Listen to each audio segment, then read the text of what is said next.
evening and welcome back to the Rory Talks Football channel, your daily Arsenal news updates, debates and my opinions. If you're new to the channel, please do subscribe. We are on the way to 11,600 subscribers. And in fact, actually, we've been flying on the subscribers, so I really do appreciate that. And of course, if you could like the video, I would be incredibly grateful. If you all get your likes out the way right now, early doors, whilst I waffle on about who's here and what we're going to talk about, that's just the way to do it. But look, it's a Tuesday. The week is cracking on. Arsenal are not cracking on when it comes to signing players. But there's lots to talk about. Loads are here. Saka the GOAT, King Kai, Woodsy, Junior Films, VV Vlad, Hyper, Guna, George Christodoulou, 2K Dav, Cringe, Carter, Emilio, Churms, Leeds Gunner, Tricky Bruh, El Minister, Sam Kenny, Ethan Udall, Al Carp, Jack Sachs, Leonardo, Anu Brata, Lukey, Leo, and many, many more. It is good to see you all. Love the countdown. I'm actually, the countdown's going to improve. The countdown is going to improve. Hey, Rory, watching you and watching the England women's game. You love to see it. How are the Lionesses doing? How are the Lionesses doing? Let me know. Alex, good to see you as well. On college holiday for 7 weeks. That is sensational. The weather is meant to get better as well, actually. It's going to get hot again at the weekend. So that's about time. We've really not had a summer yet. But there we go. Look, lots of Arsenal stuff to talk about. We'll talk about Chido Obi-Martin. We will talk about Chido Obi-Martin. Like you said, though, it is from a pretty random source, that one. No more Southgate. Southgate is gone. And along with him, along with Gareth Southgate, and look, Southgate, Garethy, I appreciate what you've done. I do appreciate what he did for England. He did drag us from a dark place. And he gave us a lot of good... Look, there are a lot of good moments, right, as an England fan. A lot of good moments under Southgate. Some of them that didn't turn into... Well, none of them turned into anything, ultimately. But they were good moments nonetheless. You know, whether it was beating Colombia on penalties, finally getting over the penalty curse, whether it was Luke Shaw's goal in the final. I mean, this tournament alone, we had like 3 or 4 of them. But I don't think he was ever going to get us over the line. And, Steve Holland has gone as well. Steve Holland has gone with Gareth Southgate, and that opens the door for Ben White to come back into the England setup. And I think we can all agree. I mean, I still see some people online talking about how Ben White wouldn't even be in the squad. I mean, Gareth Southgate literally said he would have been in the squad if it wasn't for Ben White not wanting to be in the squad. And I think we could all agree that actually Ben White would probably have been the best of both worlds had he played at right back for us this tournament. Kyle Walker offered very little going forward, didn't know what he was doing defensively. If Trent wasn't going to play, I think it would have been Ben White. So I do hope that Ben White does come back into the England setup. Who knows how much damage was actually done between White and England. Obviously, the initial problem was with Steve Holland. That was the initial falling out. Then the problem kind of shifted to being with Gareth Southgate and the fact that Gareth Southgate wouldn't really apologise and that he didn't get Steve Holland to apologise. How deep within the England setup did that go? I don't know. But anyway, let's get on to the news. Lots of you have turned up, which you'll love to see. The first bit of absolute confirmation comes from Mike Verway, who is a really, really good source for Ajax. And he said, Tommy Setford has agreed personal terms on a contract until 2028 with Arsenal after the club agreed a fee with Ajax worth a few €100,000 extra on their initial. I think it's like 890k we're paying for him. So just under $1 million, plus there are some bonuses in it. Arsenal hope to confirm the transfer this week. So Tommy Setford does look to be joining, which is, I do think it's an exciting one for the future. You know, he's a very bright, young English talent. So I do think it's an exciting one for the future, but not a massive one for the current setup. White, Trent, and maybe James. Yeah, I would assume so, right? If you take White and you take Reece James as your two out-and-out... I mean, Ben White's not even an out-and-out right-back, right? He can very capably play centre-back. But you take White, you take Trent, and you take Reece James. Between the three of them, you've got 3 players that can play at right-back. You've got one that can play at centre-back. You've got one that can play in midfield. I think you cover a lot of angles just by having those 3 players. So I would imagine, look, you never know. Someone might come through that we don't even know about yet in the way that someone like Kobbie Mainoo did over the last couple of years, or over the last year, really, for Mainoo. Someone like that could come through at right back. But you'd say, based on the ones that we've got, of course, that does rely on Reece James being fit, which is which is a very different thing. But he's really young for a goalkeeper, so we might not actually see him play for Arsenal for 3 or 4 years. Yeah, very possibly. Very possibly. Look, some goalkeepers do make it a lot more quickly. I mean, Verbruggen is like 21, I think, and obviously is playing for Holland and for Brighton. But yeah, you're right. We might not see him for a long. Look, the reality is, with academy goalkeepers, very often you'll never see them. You know, that's the reality. Very often with academy keepers, you'll never actually see them. They'll stay at the club for a long time, perhaps. They'll go on lots of loans, and eventually they'll leave if they never break it into the first team. Other news. We'll talk about Merino. Merino, outside of obviously everything that's going on with Calafiori, nothing has changed. I'm not even going to pretend to you on the thumbnail that there's any sort of update on Calafiori. Nothing has changed. We are in a situation where Arsenal are saying we're not going to move on 45 million euros plus 5. And the reason Arsenal are saying we're not going to move is because Calafiori wants to move, Bologna need to sell him, and no one else at this point is in for him. So Arsenal are saying we're going to pay that. Bologna are saying, no, I don't care how much Calafiori wants to leave. You're going to pay what we want. And then there's obviously the thing going on with Basel where they're trying to reduce the sell-on clause. But ultimately, it's a complete stalemate at the moment and nothing has changed. So we'll talk about Merino, who there is more talk about Merino. Dean Jones, who is Give Me Sport, I think. He said, on Arsenal, I would look out for Mikel Merino. That is true. There is something in Merino. I don't know how far it's gone yet. I think that will become quite clear soon. But something has happened, at least an initial discussion. So he's heard something about Arsenal talking to Mikel Merino. James Benge, who technically works with CBS Sports, but I'm sure you've seen James Benge on Twitter before. Arsenal have kept a close eye on Real Sociedad all season. CBS Sports sources have confirmed that Arsenal are admirers of Mikel Merino and hold an interest in midfielder Martin Zubimendi and left winger and Barants. How do you pronounce that? Baranetsia? How do you pronounce that? It's the winger. It's the left winger. And Baranetsia. Zia? How do you pronounce the end of that? Zia? Anyone that's Spanish, let me know. But yeah, so we're interested in those three. We've been scouting those three. Zubimendi seems very difficult. Obviously, he's more expensive. I do think he's the number one option. Not the number one option in total, but at least out of Sociedad. But he kind of made it clear that he doesn't want to leave. Baranchia, and Baranachia. Lovely. Anyway, so that's him.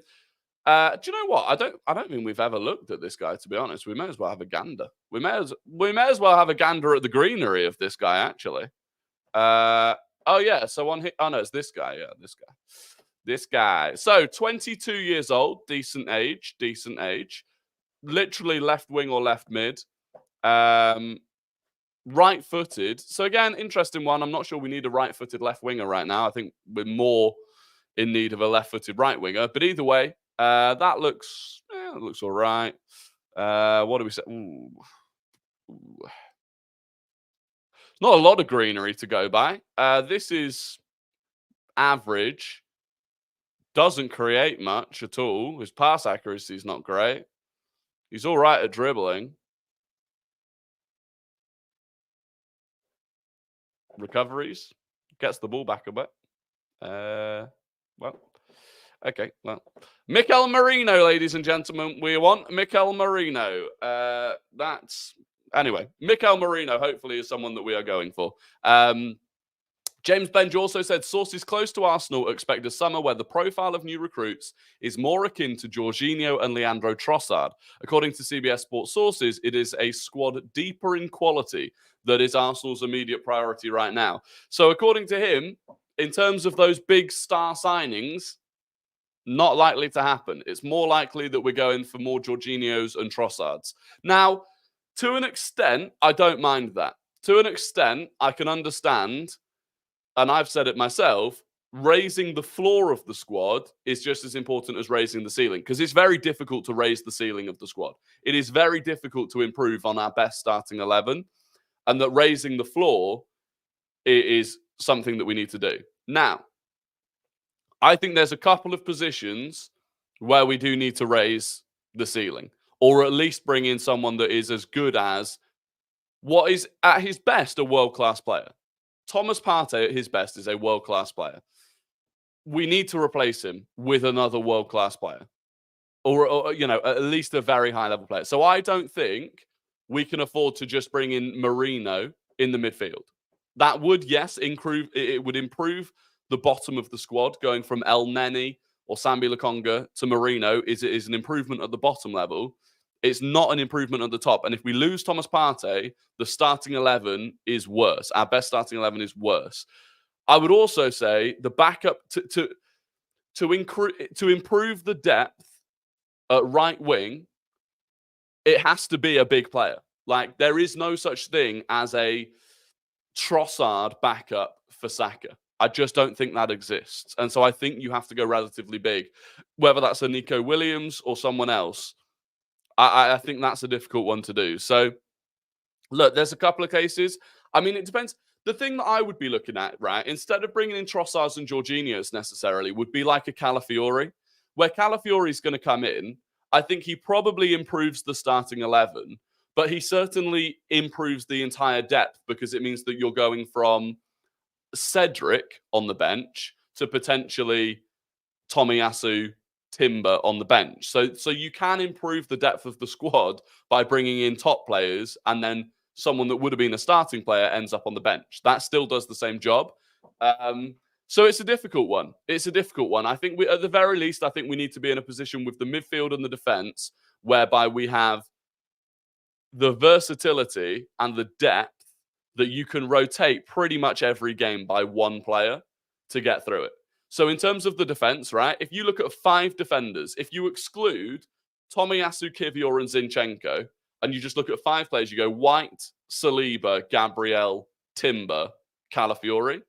At that point, but just between those 5 players, you can basically have 5 different combinations of back 4, where any single one of the back 4 can be rested, and the overall level of the back 4 doesn't massively decrease, right? So you can have White, Saliba, Gabriel, Timber. If Timber needs a break, you can have White, Saliba, Gabriel, Calafiori. If Gabriel needs a break, you can have White, Saliba, Calafiori, Timber. If Saliba needs a break, you can have Timber, White, Gabriel, Calafiori. And if White needs a break, you can have Timber, Saliba, Gabriel, Calafiori. You can rest any single one of them just by having those 5 players. You can rest any single one of them. The biggest drop-off would probably be if you needed to rest Saliba, because none of them come close to, or not come close, but the biggest drop-off is from Saliba to someone else, because he's arguably the best centre-back in the world. But that's how you do it. Now, if you can do that with the midfield as well, then I think you're in a good position. But I don't think, for example, if you say the 2-man midfield, Rice and whoever, if you've got Rice, Jorginho, Marino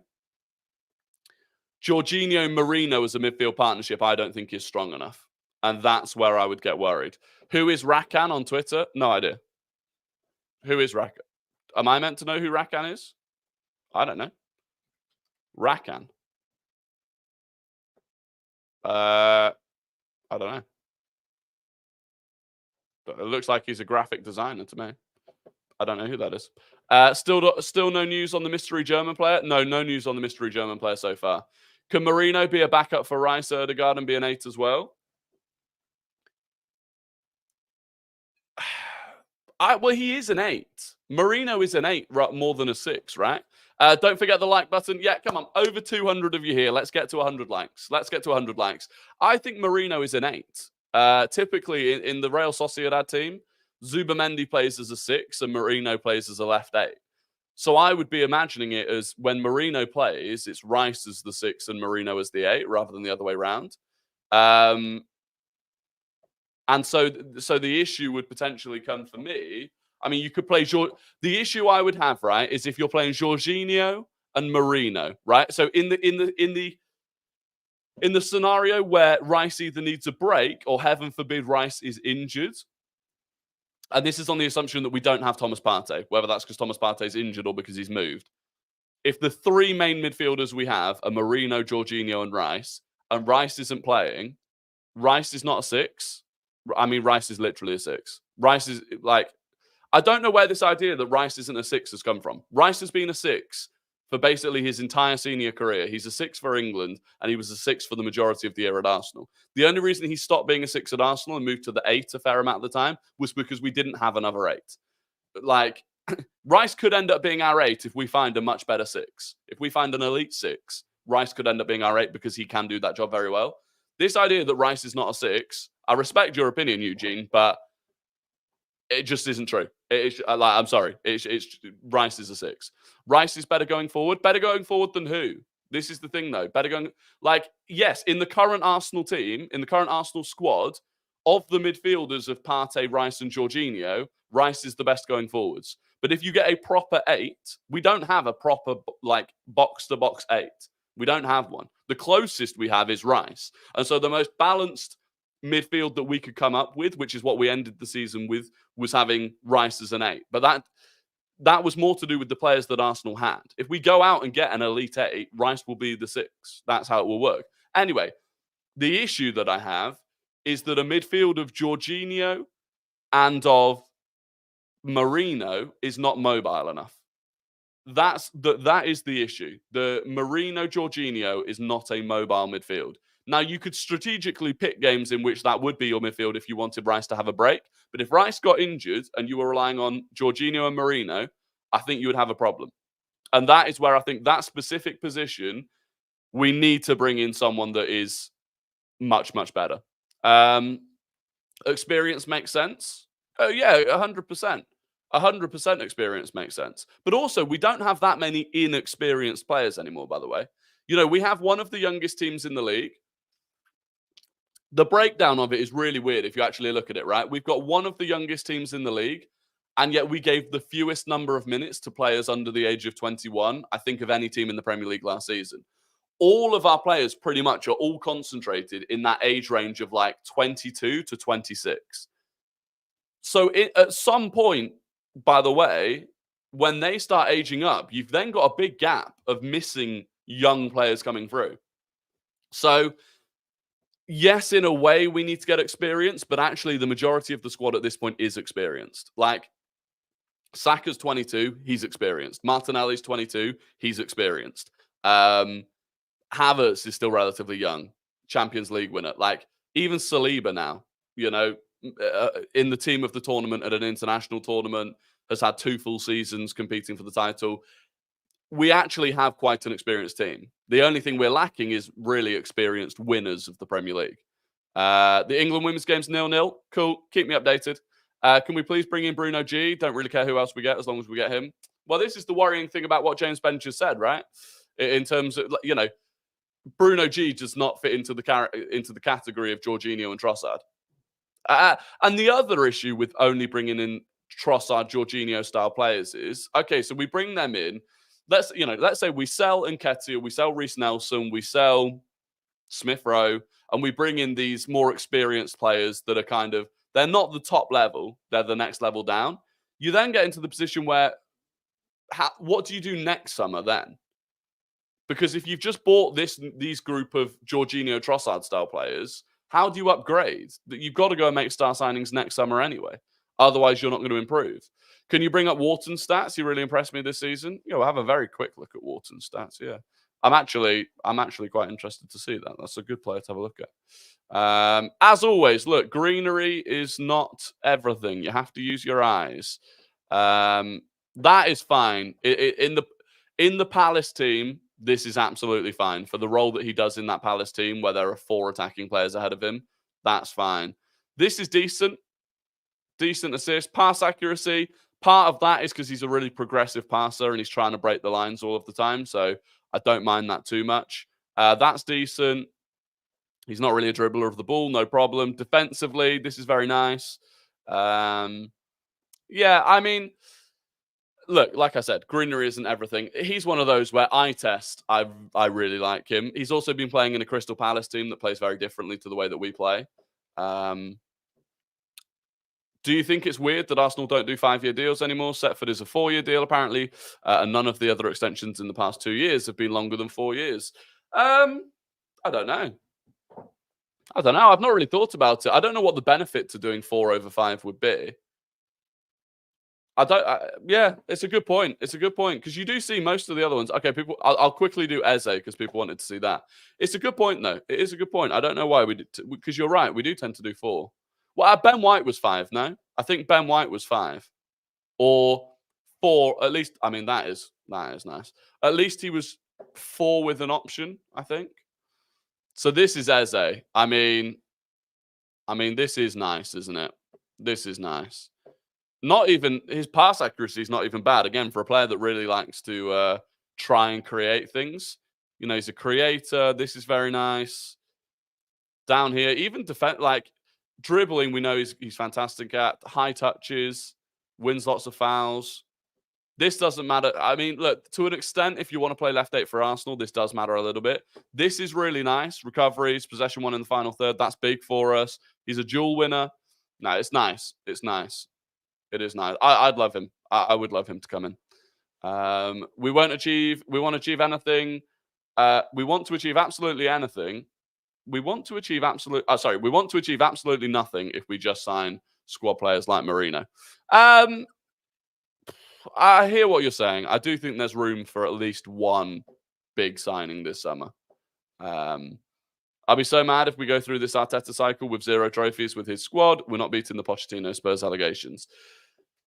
To an extent, I think we will. I think we're going to win things. I think we are going to win things. Do you think we will end up paying what Bologna want for Calafiori, or do you think they will end up giving in to our price? Probably meet in the middle. We'll probably meet in the middle, I expect. Hjulmand would be a good signing, yeah. I do like Hjulmand. Watched a lot of Hjulmand because of how much I was watching Sporting this season, watching Gyökeres. That's another, by the way, if we're not bringing in Gyökeres isn't a Trossard or a Jorginho, so that's damaging to the Gyökeres team train. That is damaging to the Gyökeres team train. Simon Collins. This is about Arsenal players returning from international tournaments. So it's Sunday. It's Sunday that the Arsenal players go on tour. AMD, thank you very, very much for the $9.99 super chat. This window is an embarrassment. We can't close any deals. I'm honestly so disappointed, and I really don't expect us to win anything next season. Didn't address any of our major issues, especially cover for Saka. Look, first of all, incredibly, incredibly grateful for that super chat. So thank you very much for that. I would give it time. I would still give it time because, for example, Man City have done nothing yet this window. Liverpool have done nothing yet this window.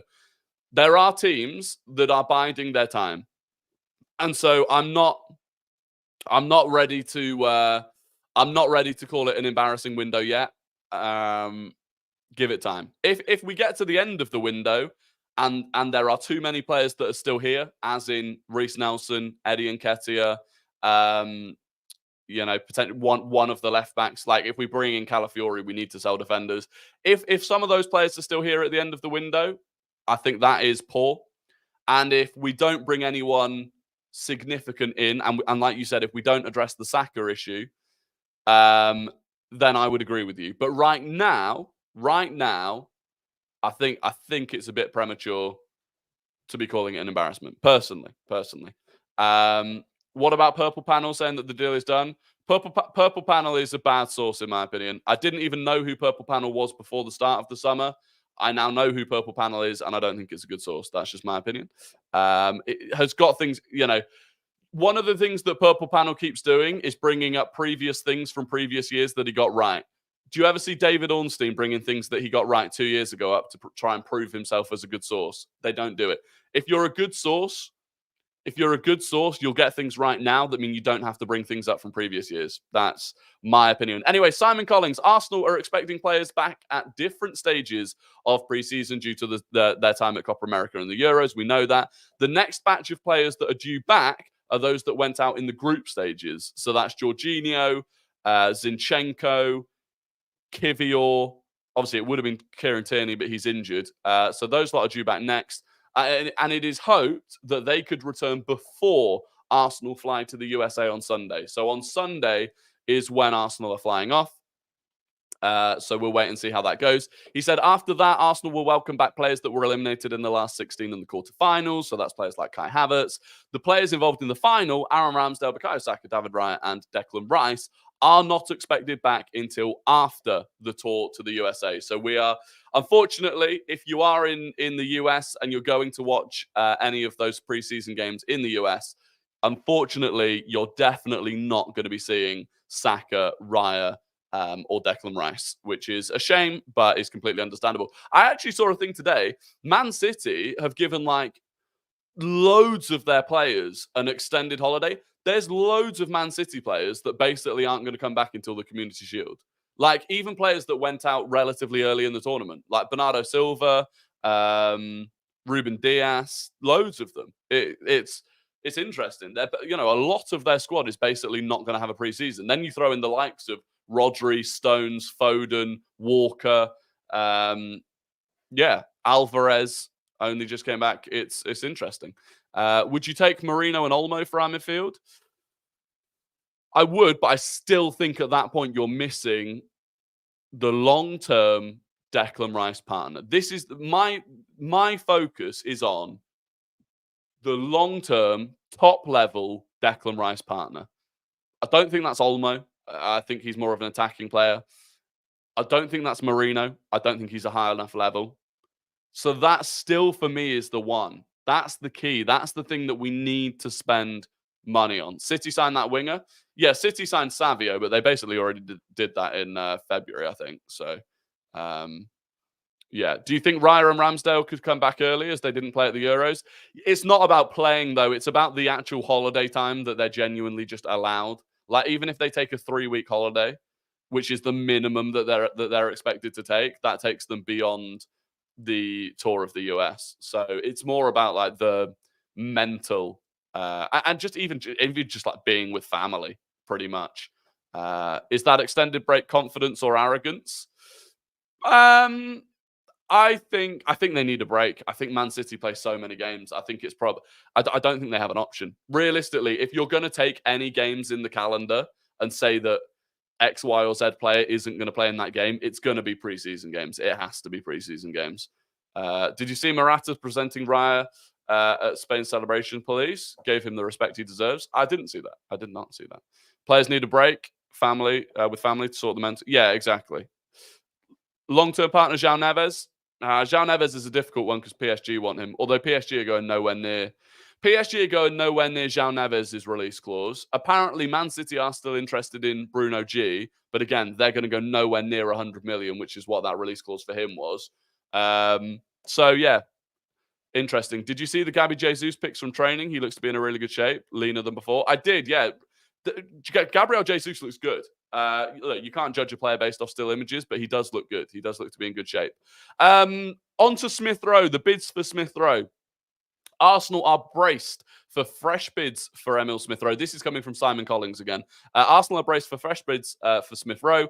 Fulham have made the player their top summer target. Crystal Palace are also interested in Smith Rowe and are expected to make an official approach for him. Simon Jones, different Simon, who works for the Mail, he says that Fulham's initial bid was around £30 million plus bonuses for Smith Rowe and was rejected by Arsenal. Fulham now considering making an improved proposal, while Crystal Palace are also keen on the player. So, I mean, that's actually good. I'm actually glad because yesterday we said that Arsenal had rejected that bid from Fulham, but we didn't know what the bid was. If it's 30 million plus bonuses and that's the starting point where we're rejecting bids, I think that's decent. If that means that you end up getting 35 to 40 million for Smith Rowe plus bonuses, I can take that. I can take that for Smith Rowe. As heartbreaking as it would be to see him leave, I think 35 to 40 million plus bonuses. If we get a sell-on clause in there as well, I think that's acceptable. Yeah, exactly that, John. I was worried that the bid was going to be like 15 to 20 million, and we were going to be like, well, what the hell is going on here? So that's decent. The Athletic today said if Arsenal do decide to buy a wide player, Nico Williams remains the preferred candidate. However, the deal is not straightforward in Williams' case. Arsenal feel they would need to sell players from the front line to create space and capital for his arrival. No problem. I don't know why that is a problem. We want to sell Nketiah. We want to sell Reece Nelson. Sell those two and use that to buy Nico Williams. That is not a problem. I don't think that should be that difficult to do if we were to do that. Both Reece Nelson and Eddie are academy players. It is pure profit. That profit can go directly into Nico Williams' release clause, in my opinion. Apparently, Barcelona do really want him, but probably can't afford him. And so, Yeah, look, I think we should go for it. Broadly, this is also coming from The Athletic. Broadly, Arsenal's strategy is to sell those that are deemed surplus to requirements and then replace them with players of a higher caliber, thus raising the level of the squad. Makes sense. In Ricardo Calafiori's case, they seem prepared to make an exception, pushing through a deal before finding a buyer for any of their existing defensive options. So it does seem like we're trying to get Calafiori done, even though we know that we need to sell defensive players after that. So that is that one. Still not on 100 likes. Come on, chat. Stop being as slow as the transfer market. There you go. Wilsey has said it. Get me to 100 likes, please. Come on. Come on. Yeah. So there you go. In Calafiori's case, it's probably going to happen before we sell any of the defenders. And then another couple of bits of news, right? So this one on Chido Obi Martin, this came from All Nigeria Soccer, which is a source that I've never heard of. It claims to be the home of Nigerian football news. They say it is all but confirmed that Chido Obi Martin will leave Arsenal this summer, and it is understood that the player will make the final decision on his future next week. So who knows? That contradicts the news that we had heard previously that Chido Obi Martin was close to staying. I don't know. It's a source that I've never heard of. And then finally, Arsenal today. This actually just came from pictures of training. Charlie Patino, Nwaneri, Lewis Skelly, Heaven, and Monlouis all trained with the Arsenal first team today. They all trained with the Arsenal first team today. Now, I'll be honest, I don't know much about Heaven or Monlouis. I've not seen much of them play. Obviously, we all know Patino, Nwaneri, and Lewis Skelly. The reason that that's interesting that they train with the senior team today is because there's an under-21 game tonight. And I'm actually going to check it now just to make sure that I am correct in what I'm about to say. Yeah. So all of those players that I just mentioned are not in the under-21 game tonight. To me, that would suggest that they are going to go on the preseason tour. The fact that they're training with the senior team now, they're not playing in the under-21s game tonight, that would suggest to me that those are going to be the 5 that go on the preseason tour. And obviously, there is room for them on the preseason tour because of the number of players that are still not back from the summer break. So that'll be an interesting one. I'm keen to look at Heaven and Monlouis because I've really not seen much of them play before. I think Lewis Skelly could really impress people. Look, we all have huge expectations for Nwaneri. I think people sleep on Lewis Skelly a bit. So I would really like to see him. I would really like to see Lewis Skelly get a decent amount of minutes. Yeah, the squad fly out on Sunday. I'm not saying that, but the fact that they were training with the squad today, there would be no point in them training with the squad today and missing the under-21s game if they weren't going to be training with them throughout the summer, which is why I think that they'll fly out on Sunday. I think Timber would be a perfect duo with Rice. Maybe. I mean, so this is the frustrating thing about the fact that we're not going to get these players back until right before the start of the season. Like, even if we bring in Marino, again, he just won the thing with Spain. He's going to have an extended break. The issue is, like, I don't think you can go into game 1 at the start of the season with Timber and Rice, realistically, because they've never really played before. So it could happen, but I think it would take a little bit of time before it did happen. I'd rather sign one big game changer in Kudus rather than signing many bits and pieces like Marino. Kudus is capable of dethroning Saka, Ødegaard, and Havertz. It just suits us perfectly. I don't disagree with bringing in Kudus, but I think you could bring in Kudus and still bring in someone like Marino, right? I don't think it's because I do still think we need to. I do still think we need Marino type players. Like, I don't disagree with the fact that a couple more Trossard, Jorginho style players at the lower end of the squad. Like, I don't disagree that we need some of them. I just agree that we probably do need another couple of top end players. If Calafiori returns from holiday on the 19th and we fly to the USA on the 21st, he could get the full preseason with us. He could do, yeah. He could do. If he could get all of the medical and media stuff done. I mean, the media stuff doesn't really matter too much. Rory, I got a ballot ticket for Wolves, bloody buzzing, but then realised my parents booked us to go on holiday on the 15th of August. Pain. I also got a ticket in the ballot.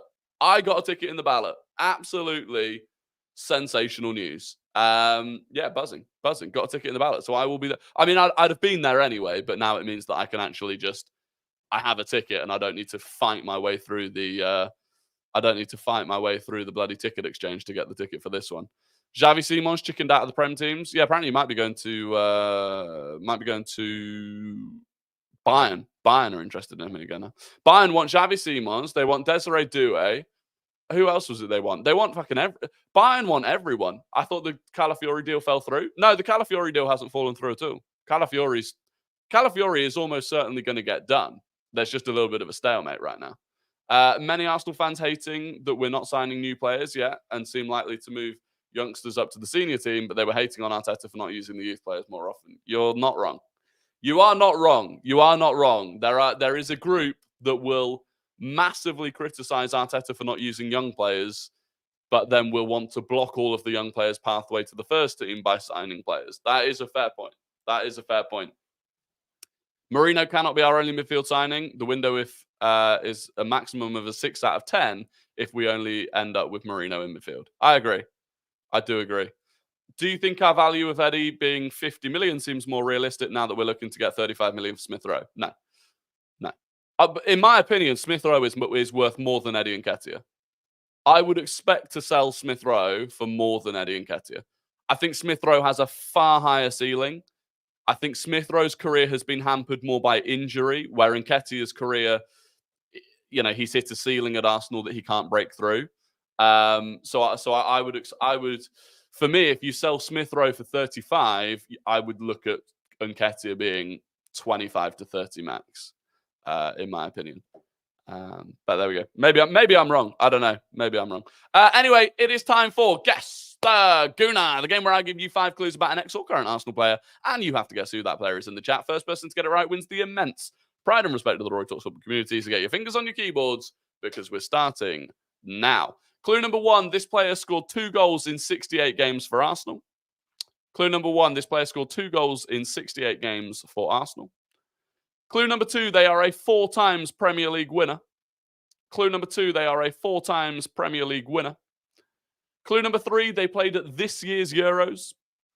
Clue number 3, they played at this year's Euros.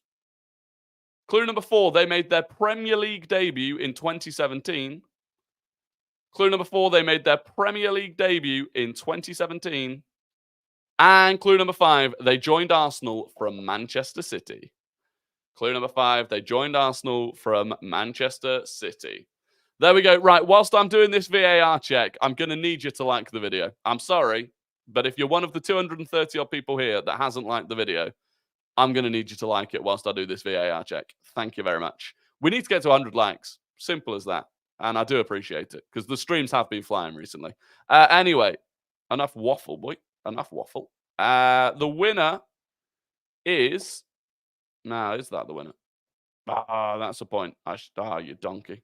I've just realised I wasn't necessarily scanning as I should have been, because I wasn't scanning for the shortened version of their name, which I realised people may have put. I'm determined not to get VAR checked here. Absolutely determined. The winner is, and I very nearly did get VAR checked, the winner is Robots. The winner is Robots. It was Zinchenko. Originally, I thought the winner was Spacetime, who said Zinchenko, but actually Robot said Zinni before that. So second was Spacetime. Third was Edward Linehan. Fourth was Say. And fifth was Pekka. So there you go. Massive congratulations to Robots. I think that's your first ever win. Unless I'm mistaken, Robots, I think that is your first ever win. Hannah said, if we sell players when we're in America, will they just leave during the tour? Yeah. Yes. We may well see players like Nketiah, Reece Nelson. We may well see them fly back. Well, actually, it depends, because some of the other English teams are out in America as well. But yeah, we may see them fly back to do their medicals and stuff during the tour. Yeah, absolutely.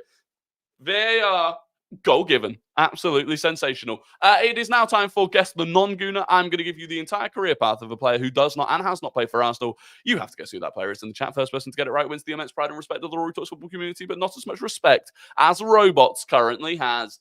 This player started their career at Santos. They started their career at Santos. They went to Lazio. They then moved permanently to West Ham. At West Ham, they went on loan to Porto. They then moved permanently from West Ham to Lazio. And they then moved permanently from Lazio to Palmeiras. So Santos, Lazio, West Ham, on loan to Porto, permanently back to Lazio, and Palmeiras. Who is the player? Who is the player? Who said Mark Guehi? Imagine Mark Guehi started his career at Santos. I guess that was a guess before I'd even started reading them out. Anyway, the winner is it's VV Vlad. It's VV Vlad, of course it is. VV Vlad. Felipe Anderson is the correct answer. Theo was second. Sportcat was third. Ethan Udall was fourth with Felipe. And Leonardo Gobbo was fifth. So there you go. Congratulations. It was indeed Felipe Anderson. Wait, am I wrong? Wait, VV Vlad's VAR checked himself. Wait, who? Am I getting VAR'd? Vincent?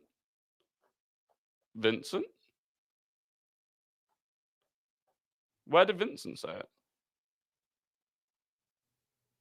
Vincent said Felix, Neymar, Felipe. Oh yeah. If you did you mean that, Felipe? Did you mean that, Felipe? Okay, he's claiming it. Okay. VAR check. VV Vlad was offside and he flagged himself off. VV Vlad ran over to the lino and flagged himself off, which you've got to give immense credit for. But yeah, he is correct. Vincent actually won it. So congratulations, Vincent. I apologize. I was looking for Anderson and I missed it because you put Felipe. I apologize. I'll hold my hands up. Statement out in the morning. My bad. But no, congratulations. Congratulations. We have given the VAR check and Vincent has got the goal. Top 10 respect moments in football. There you go. There you go. VV Vlad thinks he's in top 10 respect moments. He is. He is. So there you go. Look, that is good. I'm live on Twitch tonight. I apologize. I didn't go live in the end last night. I think I was asleep by the time the normal stream would have started on Twitch. Link is down in the description to the Twitch channel. Please do like and subscribe before you leave. I'll catch you all later on Twitch if you're watching. If not, of course, I will be back live here 6:30 tomorrow as normal. Other than that, I hope you all have a fantastic evening and goodbye.